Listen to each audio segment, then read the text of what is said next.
We're recording as well at this point. Excellent, thank you.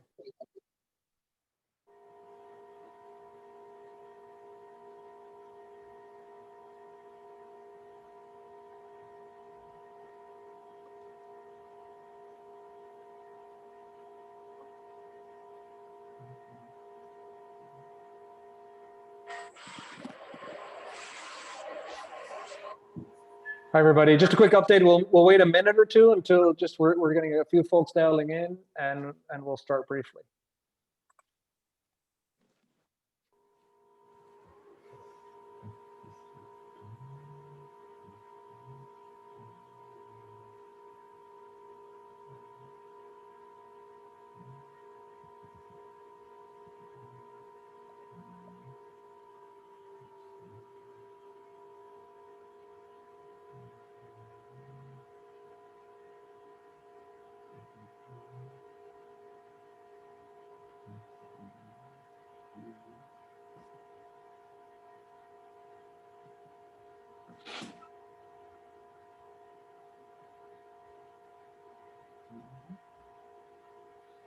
Okay.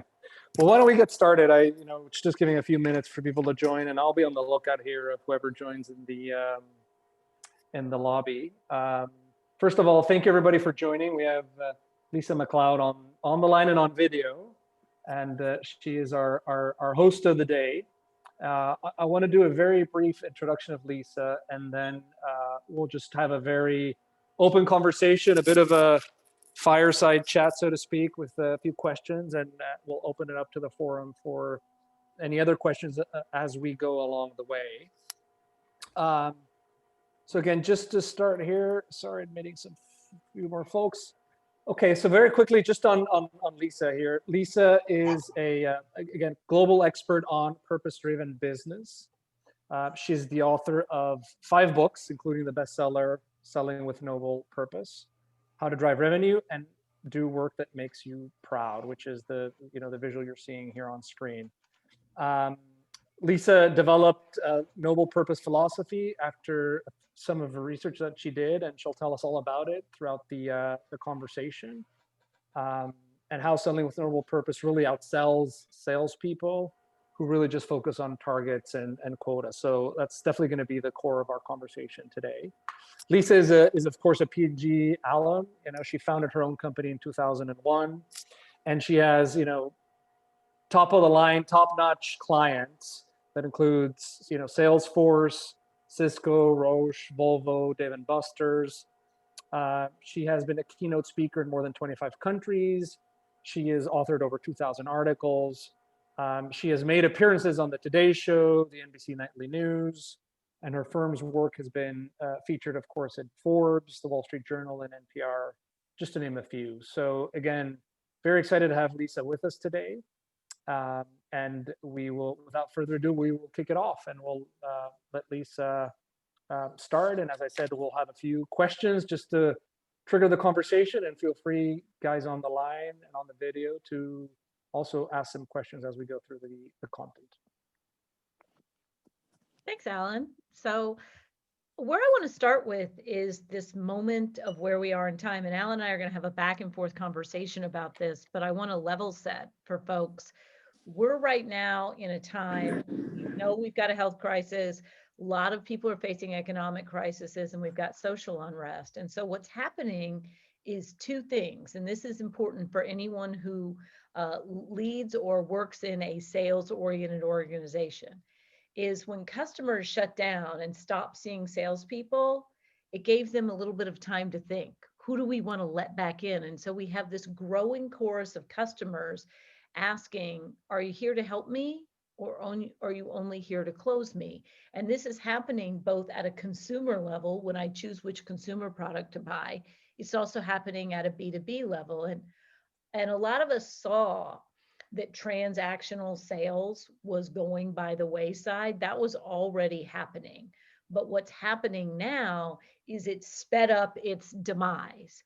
And so concurrent with customers asking, like, why are you even here? Are you even helpful?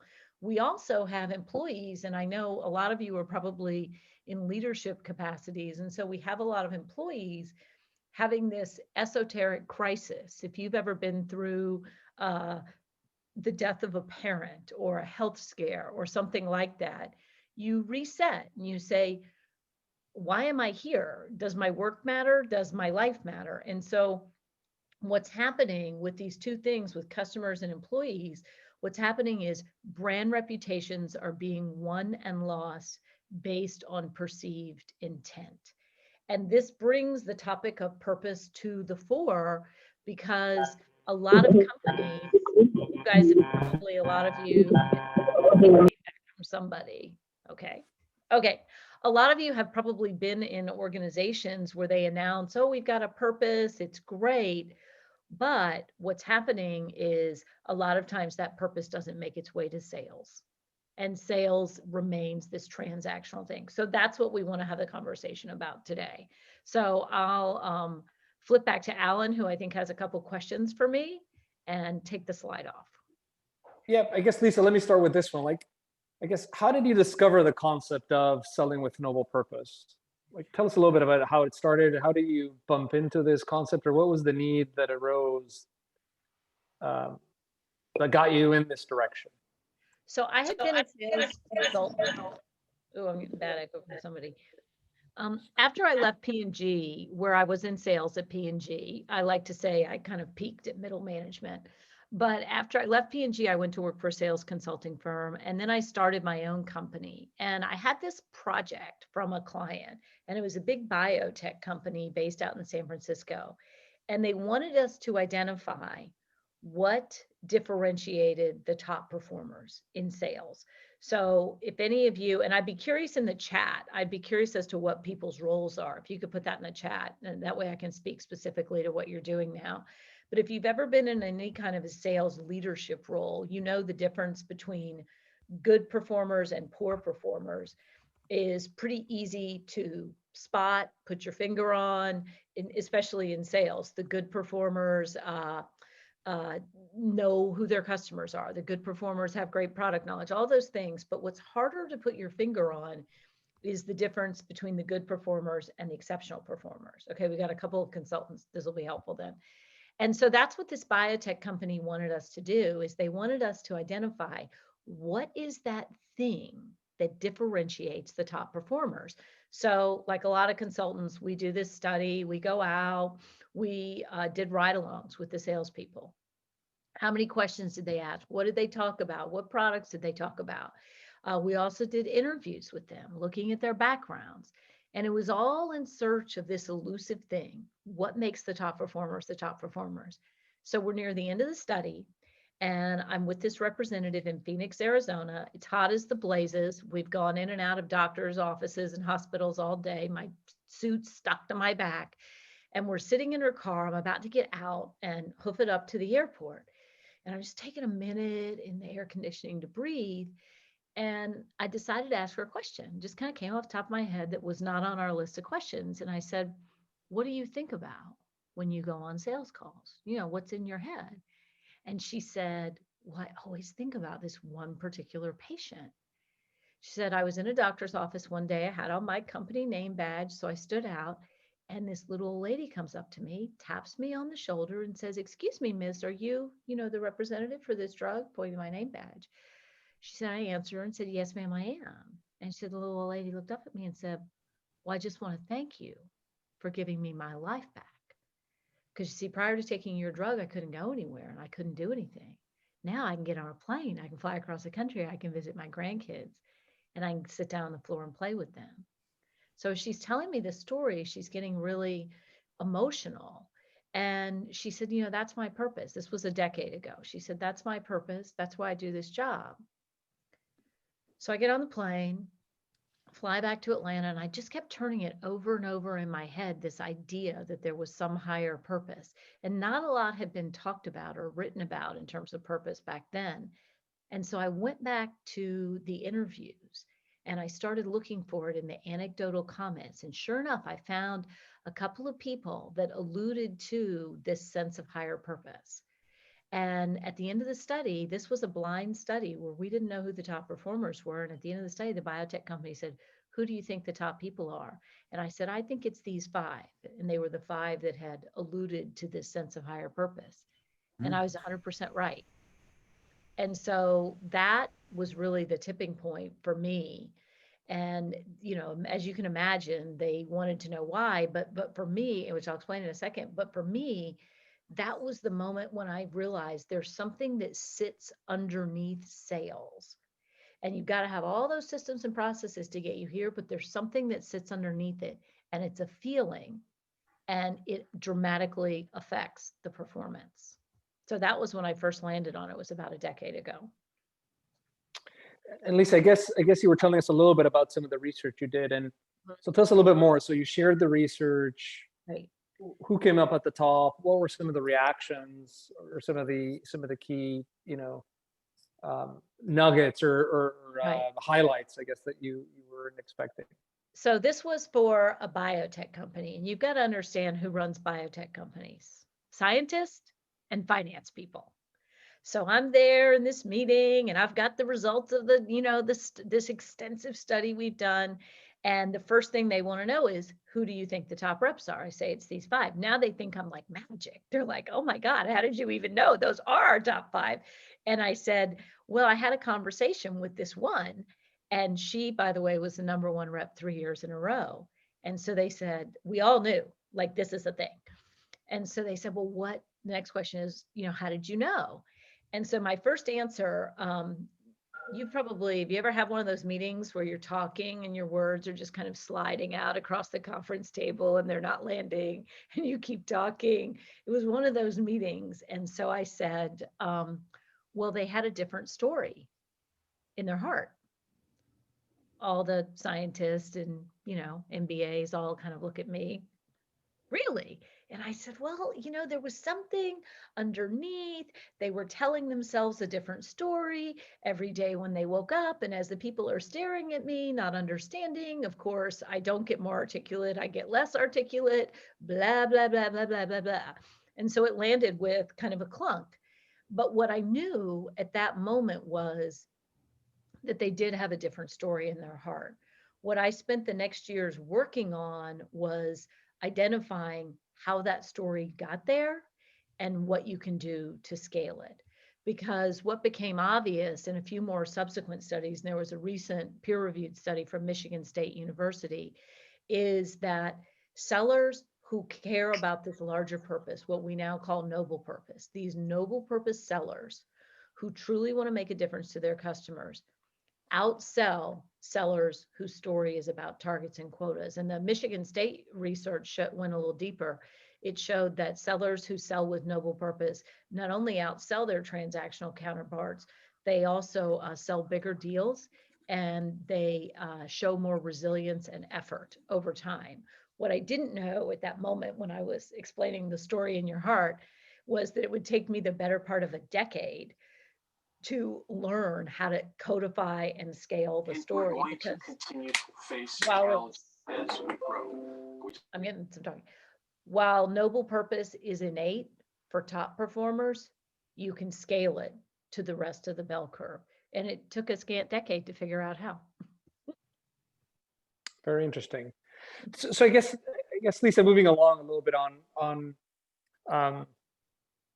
so what did the research tell you? I guess we're in this economic, what can I say, challenging times. We all Right. believe there's going to be even further economic pressure as we move forward post-COVID and the pandemic. What did the research tell you in terms of the economic impact that would have? So I'll share with you some information here. Let me get the slide share if I can get this in the right spot. So the economic impact is actually quite dramatic, and it's been proven in a number of different ways. Let me see if I can get this slide to share for you. When organizations, there was some research done initially by Jim Stengel, who most of you probably know, who wrote the book Grow, that shows that the economic impact is organizations with a purpose bigger than money actually outperform the market by about 350%. And there's also been some research on customer engagement. And when companies are guided by this sense of higher purpose, they experience better customer advocacy and produce higher quality results. And then there's the piece that I talked to you about, the Michigan State University study. And I think it's one thing to look at all of these studies, and all of these have been peer-reviewed studies, but I want to give you an example of how this plays out on a really practical level. If you have two sales teams and one sales team is told the story of our products are great, we have all these benefits, and you need to go out and sell this, and your job as a sales team is to produce the revenue, go close deals, go get them, I'm confident. If you've got all the systems lined up, you will have a pretty good sales team. But if you are competing against a sales team who has a similar product and similarly good systems, and that sales team is hearing the story, we make a difference to customers. Our job is to improve life for customers, and here's the specific ways that we help them. And your job, your noble purpose as a sales team, is to go out and help customers in the biggest, boldest, best way you can. I can promise you, head to head, the noble purpose sales team will win. And if you're thinking, I'm not sure about that, think about a seller from each organization coming to call on a customer, and one is thinking, I got to close the deal, and the other is thinking, my purpose is to help the customer. It plays out in the market. And one of the things people often get confused about is they often think that, well, that means you sell the deal for a lower price. Nothing could be further from the truth. When you are scared and nervous and feel like your whole ego is resting in being able to sell a deal or not, you're more likely to sell at a lower price. When you believe that what you do truly makes a difference to customers, you can see in that the research on sales performance, you actually are more confident. And so a lot of people get sidetracked on purpose because they think it means giving back to the community, being, nice, and all those things are great. But where purpose truly gets the leverage is when you have clarity about how you make a difference to customers. And those other things about the community are byproducts of that. So there's a huge economic impact. The challenge is you have to activate it with the sales team. Got it. Very helpful. Any questions from anybody on the phone? I'll keep going with a few myself, but I just wanted to see if any questions out there.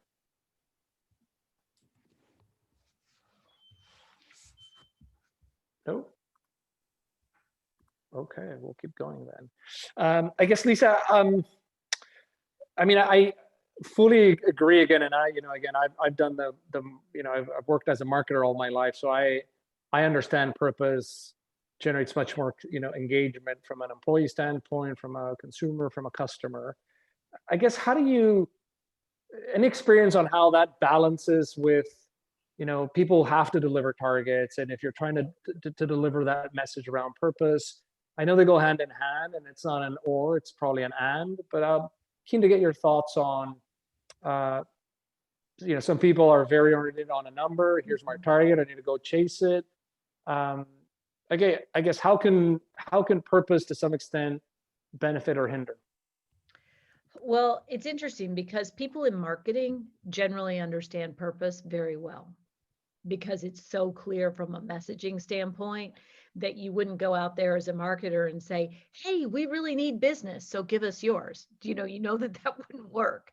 Where it gets more challenging is in the sales space. And one of the things that we tell our clients is, you want to make purpose as clear and present as you do the sales targets, because everything in a sales organization is going to be pulling you towards the tactical targets. And so here's an example of what we mean by that.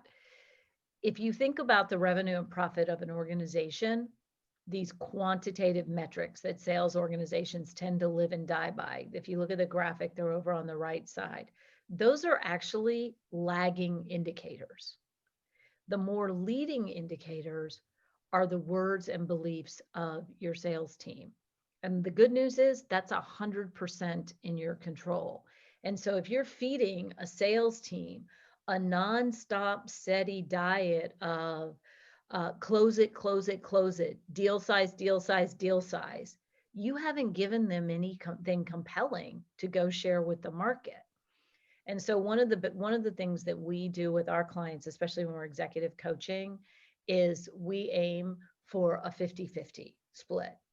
And 50% of the time you're talking about targets and pipeline and all that. But the other 50% of the time, you want to be using what we call customer impact stories. And there's a model for creating these in Selling with Noble Purpose. But what you want to be describing is how your offering makes a difference to customers. And when a lot of people tell sales stories, they either tell one of two things. They either tell a win story, you know, Alan closed the deal. Alan's the hero. It was $3 million. Woo, Alan, which is great. Alan feels great, but I don't know how to replicate what he did. Or we tell use case stories, which is we sold it to this customer and these were all the bells and whistles and all those things. That's more helpful for replicating. But what you want to do instead is you want to take it one step further and describe how did this sale make a difference to the customer? And this is particularly important in a virtual environment when we tend to just be spreadsheeting, you know, emailing around spreadsheets. So you want to create a narrative.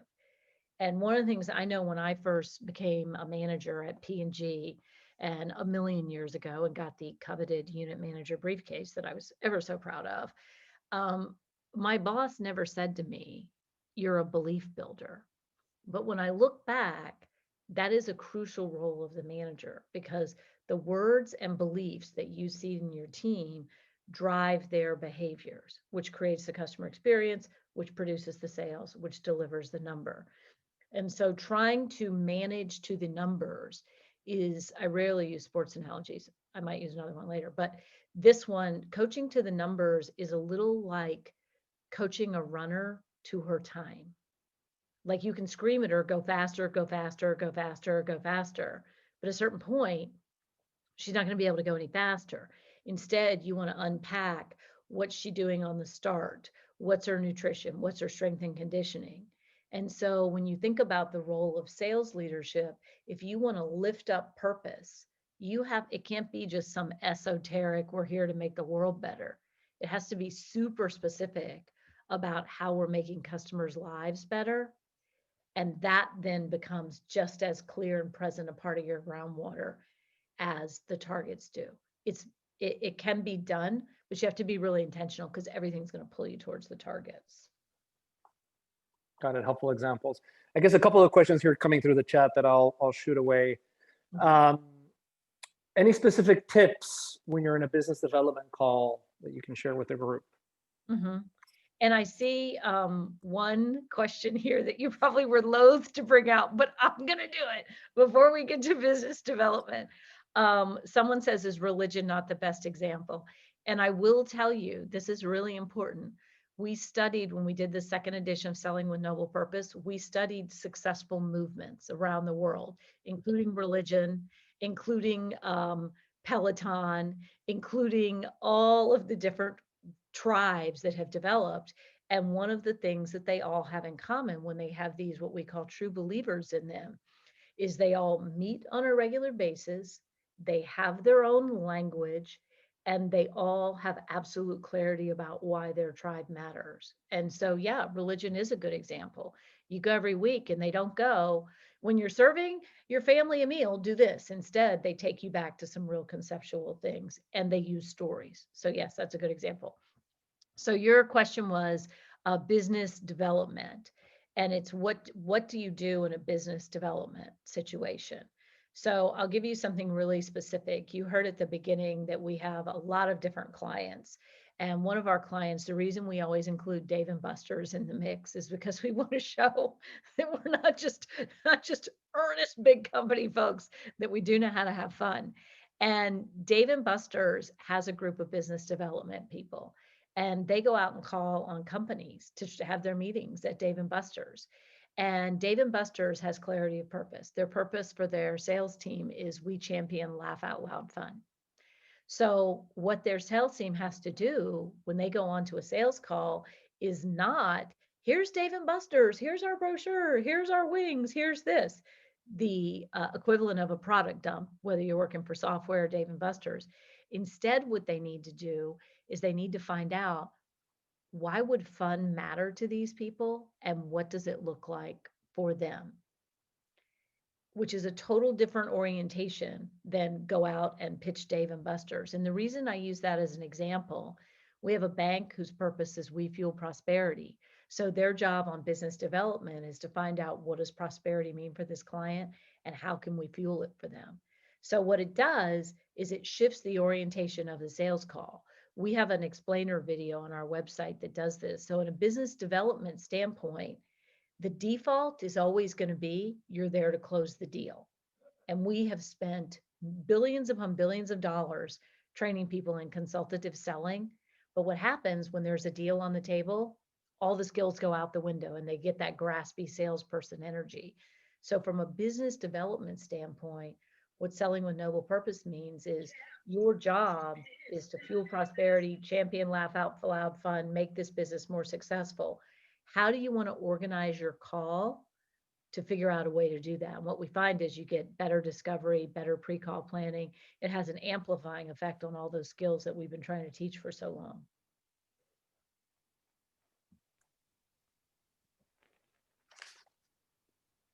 Got it. Thank you, Lisa.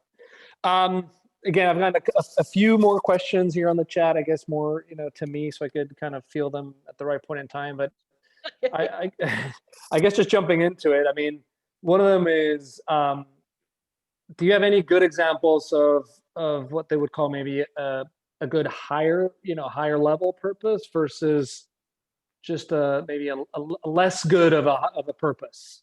Are they best in class? I guess they're trying to say, hey, is there a best in class level of, to your point, broad purpose versus a very, very specific higher level purpose that's more effective? Yeah. Okay, I'll give a couple of examples.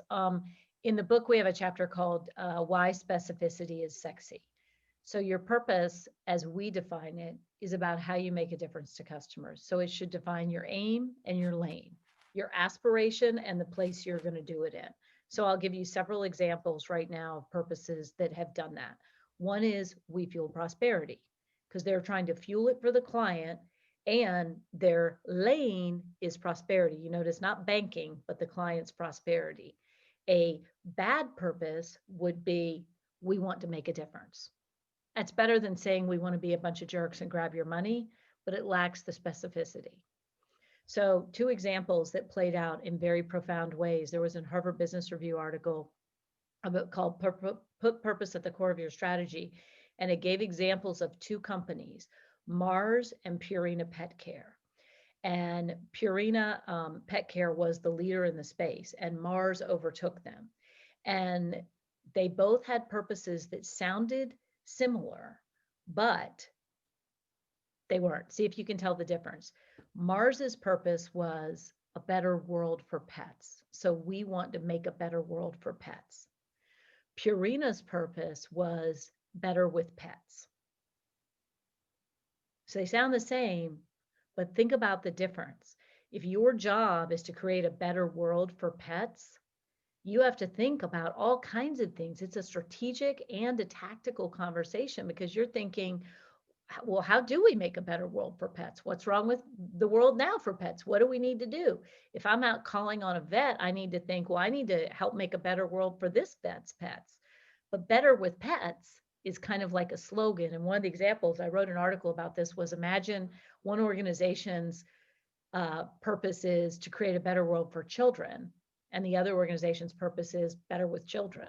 I mean, what are you going to do with that? Put it on t-shirts? Yeah, life's better with children. Maybe you think so, maybe you don't, but it's not actionable. And so that's what I mean by your aim and your lane. Not surprisingly, Mars overtook Purina.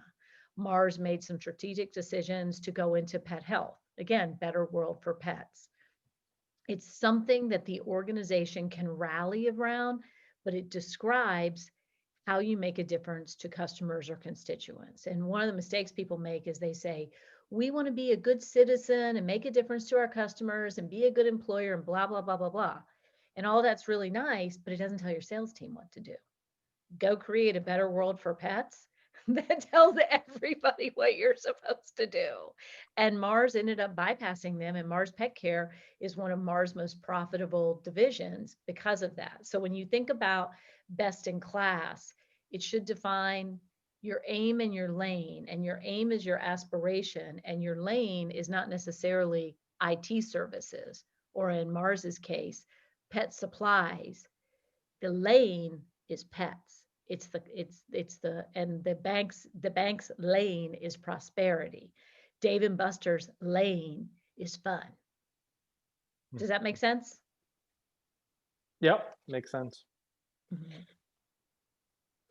Great. Well, let me keep going with a few other questions as they come in. I guess, Lisa, what are some of the some of the specific advice that people should think about to create a noble purpose organization? Okay, so I'm going to tell you there's 3 things that you want to do to create a noble purpose organization. And when I say organization, I mean everything from if you are in a leadership position in a global firm to if you are running a team of 3 people, you can do these things. So the first is name and claim your purpose. And you do that by defining, how do we make a difference to customers? How do we do it differently than the competition? And I always ask a third question when we do this with groups. On your best day, what do you love about your job?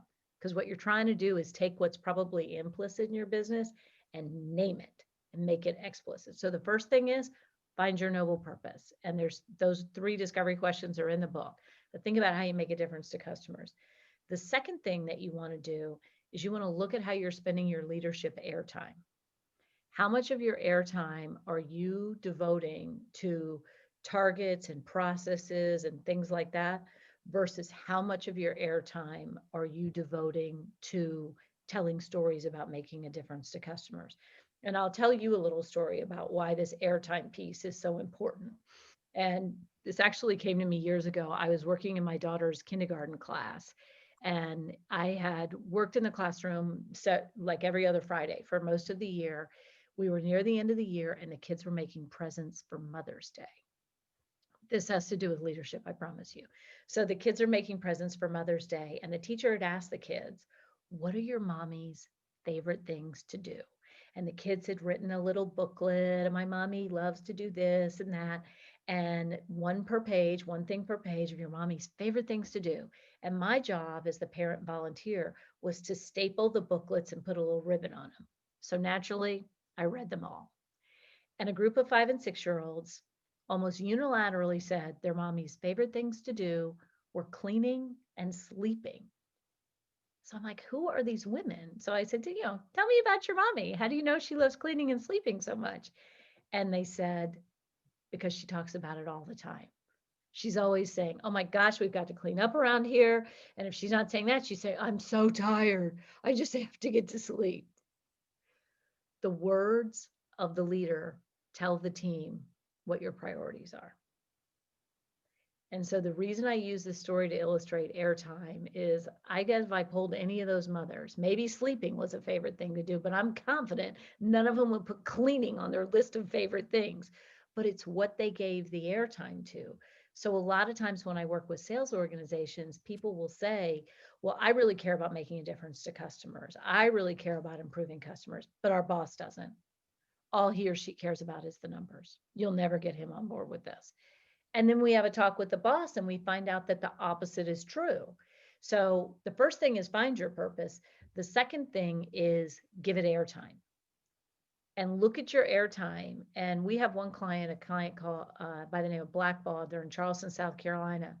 When they switched their leadership airtime and they went from 90% about the numbers and they went to 50-50 about the numbers and about how we make a difference to customers, over the course of a year and a half, they had a technology breakthrough. They drove revenue. They were a top performing stock, and their CEO was voted one of the most innovative CEOs of the year. And it started by saying, we're going to stop talking about ourselves all the time. We're going to start talking about customers. So, second thing is airtime. And the third thing is what we call the game-changing question. And the game-changing question is this. In any situation, you can ask this question, and it's how will the customer be different? as a result of doing business with us? And the reason that I suggest you use this question, so just so you know how important it is, I'll share a screen.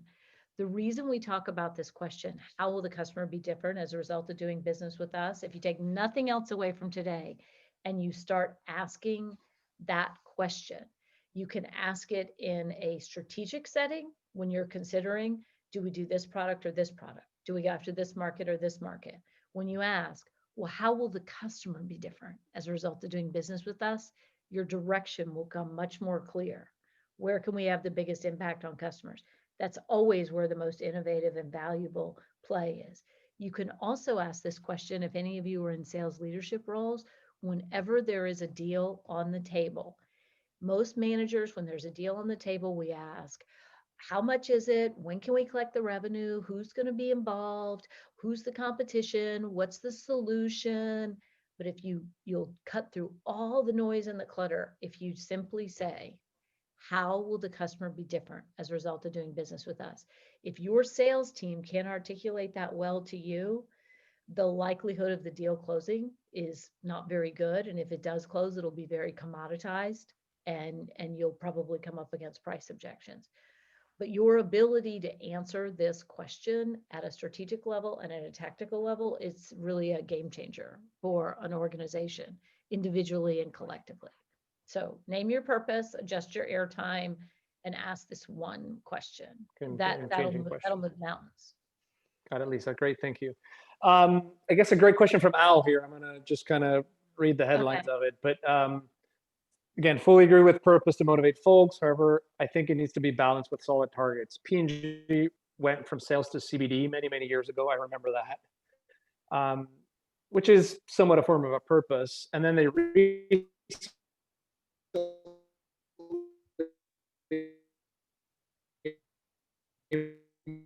move back to sales because they feel line if he wants to chip in and provide more context.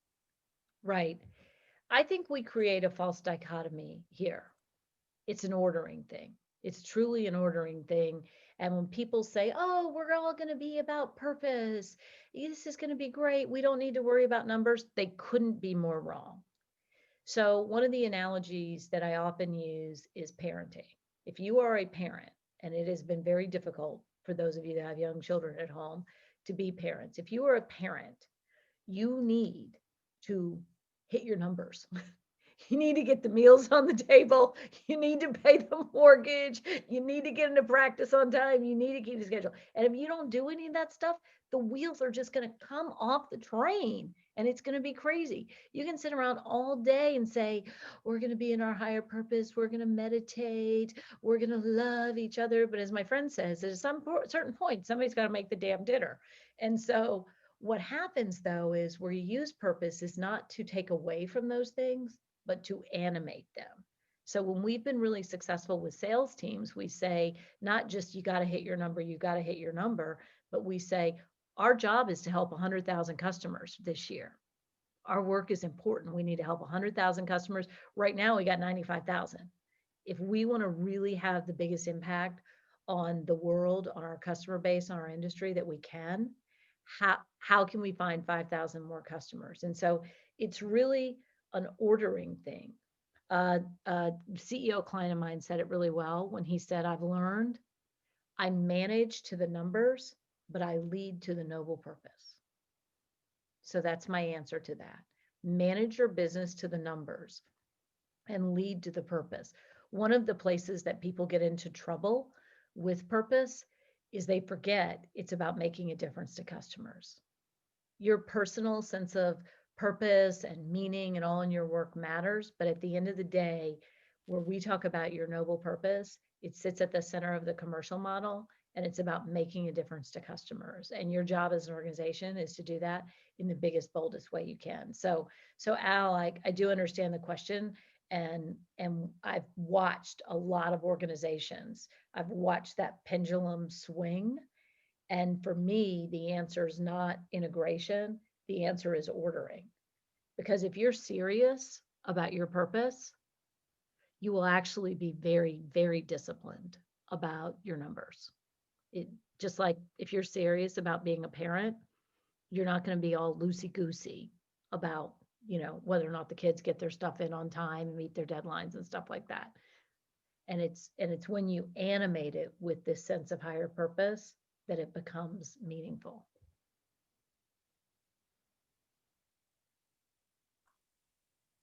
Got it.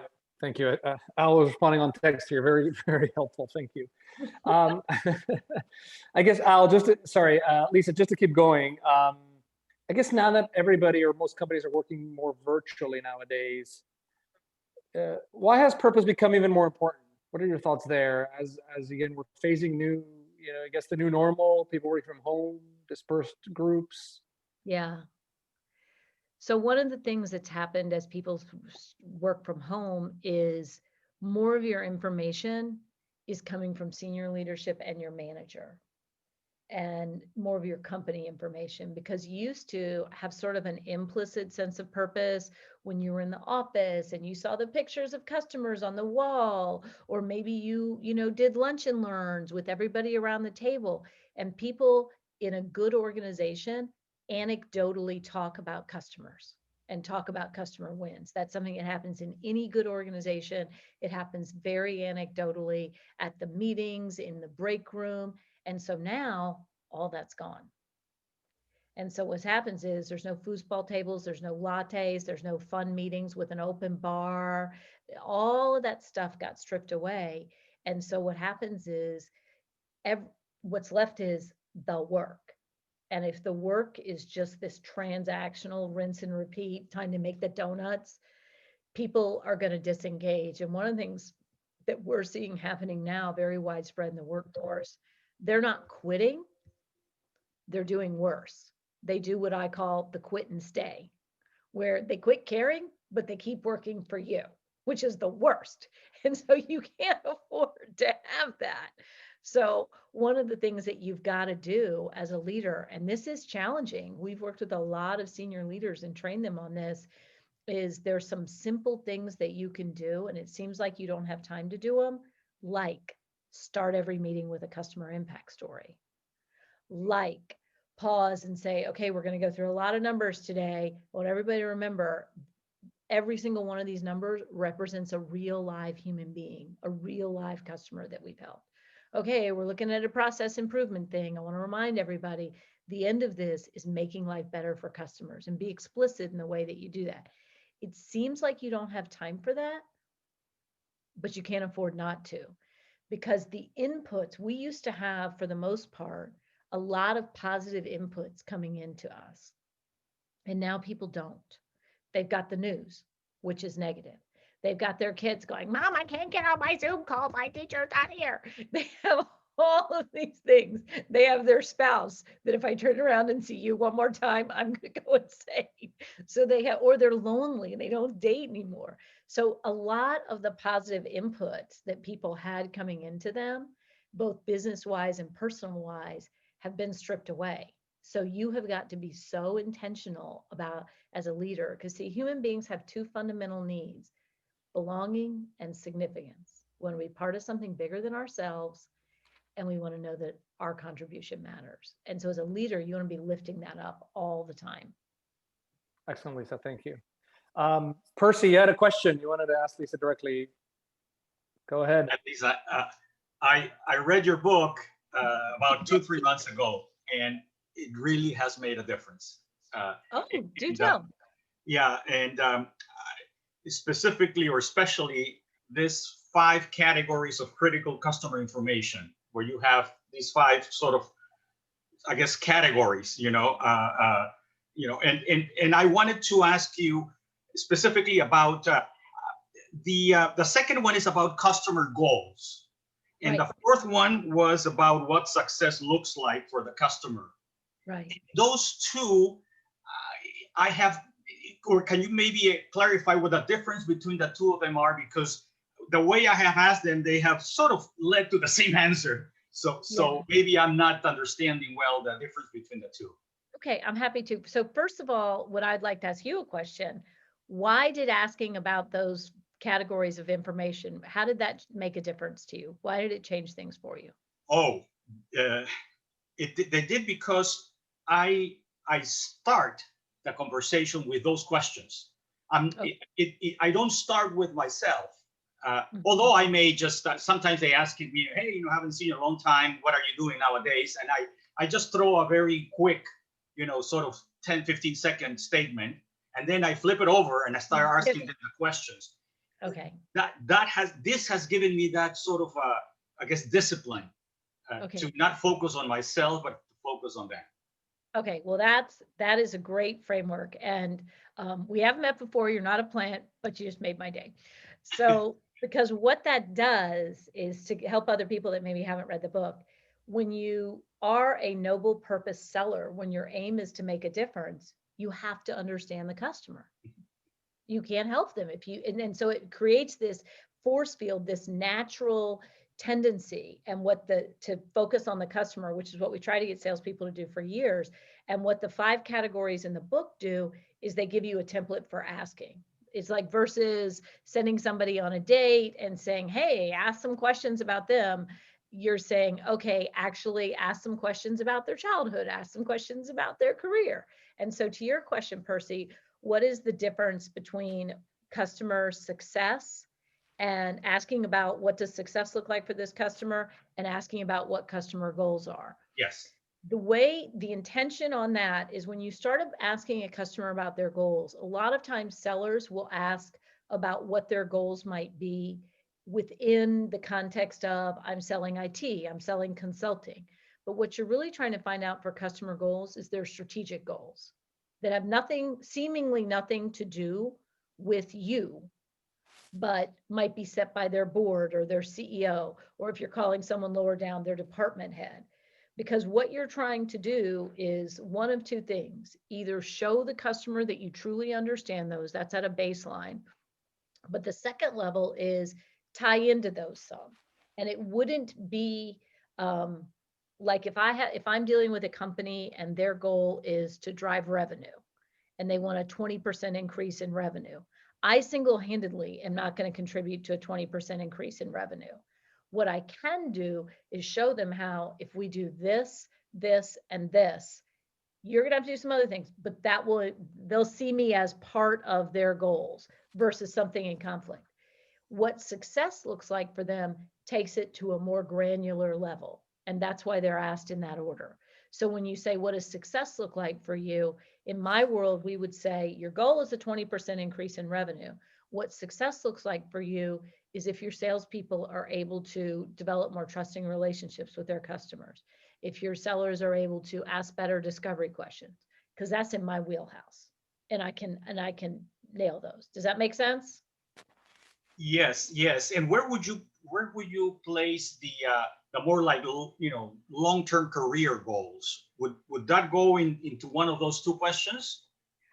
Yeah, I would say long-term career goals probably would fit into what success looks like for this customer, because their career goal might be different. Like when we're done with the project, your people will be able to do this, this, and this, and you'll be able to go show senior leadership, you move the needle on this.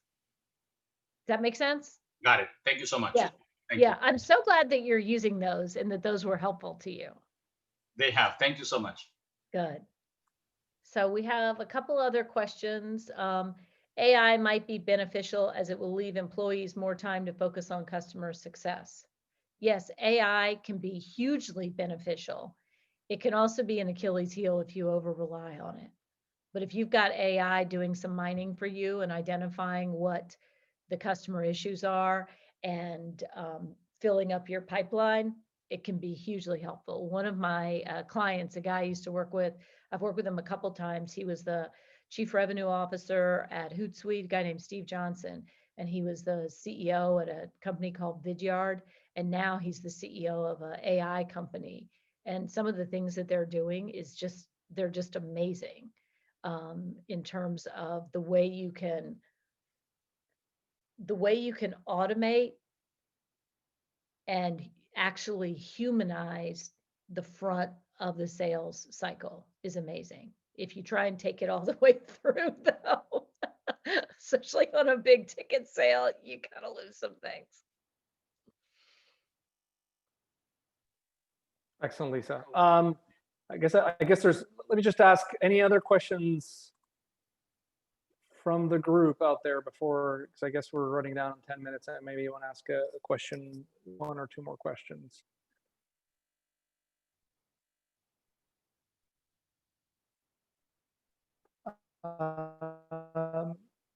Let me see here. To align the sales organizational purpose with each individual's own purpose. How do you accomplish this? So a way to think about this is a Venn diagram with 3 circles. So I assume everybody knows what that is. 1, 2, 3 circles. Everyone has to have clarity on the organizational purpose, and it's the same for every person. This is how our organization makes a difference to customers.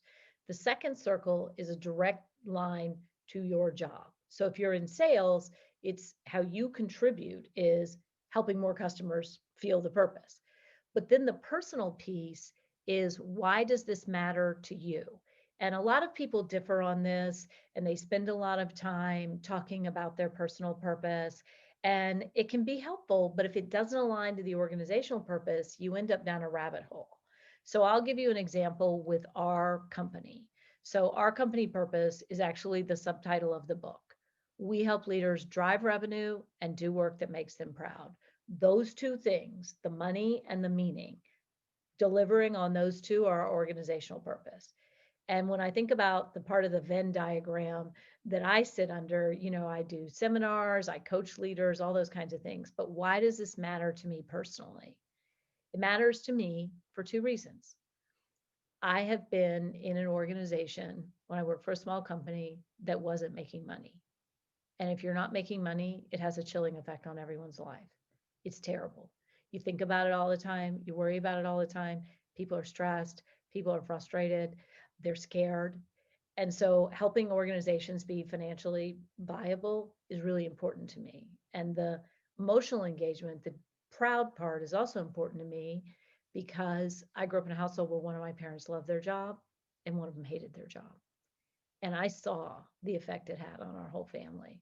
So my personal connection to our purpose is to solve for those 2 things. Elizabeth Latardo, who is my daughter, who's an industrial psychologist, same purpose. Hers is different. Hers is, she's watched her friends. She's a young person. She's watched her friends graduate from college with all this energy and all this enthusiasm. And she's watched them go into the workforce and become jaded. And it makes her ill. So for the 2 of us, we have different reasons for the same purpose. And that's what I would say about personal purpose. I've been on, you know, a psychological, emotional, spiritual journey for most of my life. So I really resonate with the idea of personal purpose. But I think one of the mistakes that we make in companies is we spend a lot of time on finding your personal purpose, but we don't align it to the job. And so people don't know what to do with it. It just becomes an exercise in navel gazing.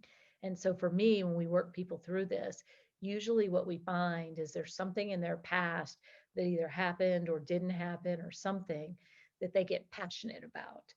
And they use that then to amplify the purpose. Does that make sense? Yep, makes sense to me. Mm-hmm. Yeah, Alex, I think I was still there. Okay. I guess one last question, Lisa.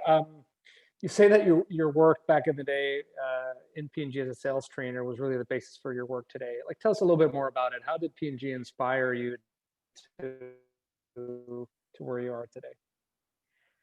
So I spent, at the time, we had at P&G a role as district field representative, and you did new hire training. And I spent longer in that job than most people. I didn't know until years later that everybody hated that job, but I loved that job.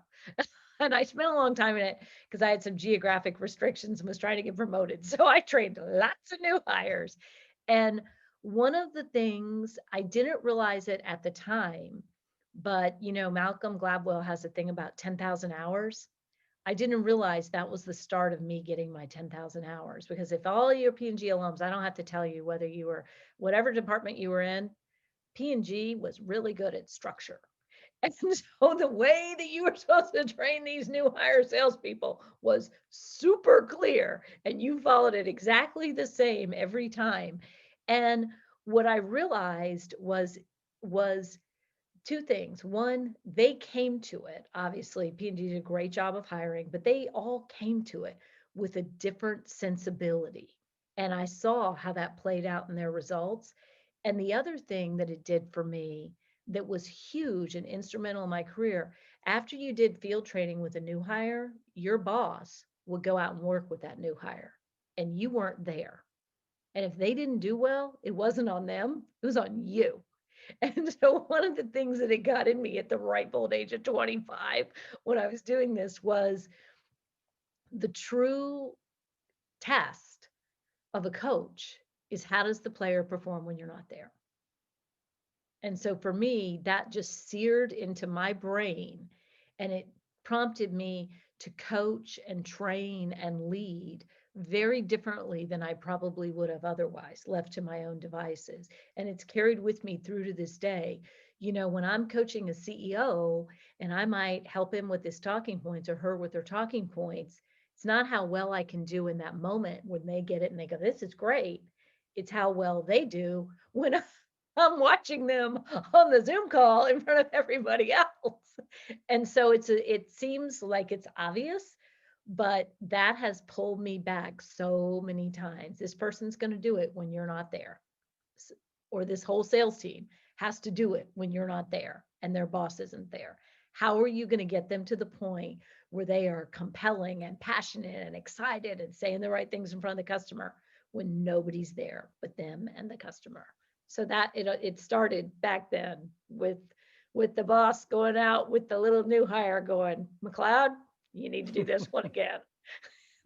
Great, Lisa. Thank you. I guess just last one, and maybe more as a kind of going back as a summary, but as leaders, how do we bring the sense of purpose to our teams, right? And maybe it's a bit of a repetitive one you've said, but maybe as a parting thought, so we all keep it in our minds. Identify how you make a difference to customers, whether you're in a customer-facing role or not. Everybody needs a through line to know that their work matters. Look at your leadership airtime and spend at least half the time talking about how you make a difference to customers. And always ask, how will the customer be different as a result of doing this? As a result of doing business with us, how is the customer different?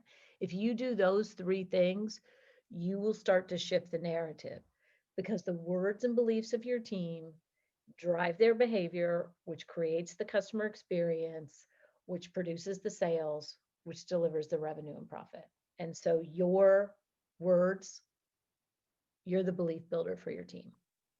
And Excellent. It's 100% within your control.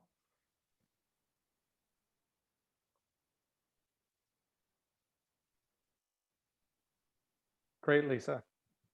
But I hope it's not me. I just wanted to say thank you. I know we're like a minute to go, and I just want to thank everybody for joining. Yeah, thank you. And Lisa Thank for you all joining for as well. Thank you for all the thoughts, all the tips, all the suggestions. If there's anything, also send via